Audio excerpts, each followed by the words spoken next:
Общественная работа связана с тем, что сам я являюсь лицом с инвалидностью, я не вижу уже более 20 лет. И когда мне предложили работу в межведомственной рабочей группе в рамках проекта продвижения прав людей с инвалидностью в Кыргызстане, я с удовольствием согласился.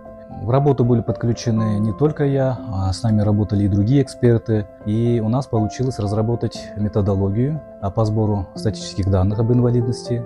На сегодняшний день это был такой первый пилотный проект в Кыргызстане, и мы думаем, что у нас получится ее реализовать, потому что все-таки мы еще и разработали дорожную карту по ее внедрению в Кыргызстане. Методология включила в себя самые основные принципы, как должна собираться статистика, да, по каким, показателям. И мы также закрепили в ней, что контроль, мониторинг будет вести Национальный совет по делам лиц с инвалидностью при Кабинете министров. Многие вещи мы острые рассматриваем там, и, конечно же, у нас не обходится без бурных дискуссий, споров, дебатов, но, тем не менее, потихонечку мы в Кыргызстане инклюзивное общество продвигаем. С 24 по 28 ноября этого года мы посетили город Минск, Республика Беларусь, и обменялись опытом с нашими коллегами и партнерами там. Нам это очень помогло, и я думаю, что они тоже лягут в основу нашей методологии.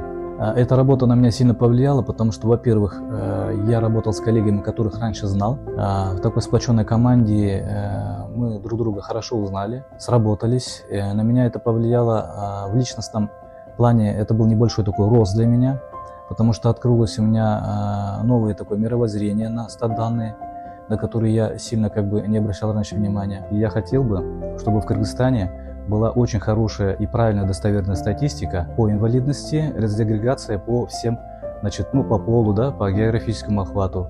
Потому что сегодня таких дезагрегированных данных нет. И я думаю, в будущем это поможет разрабатывать государству хорошие политики, которые будут адресно помогать лицам с инвалидностью.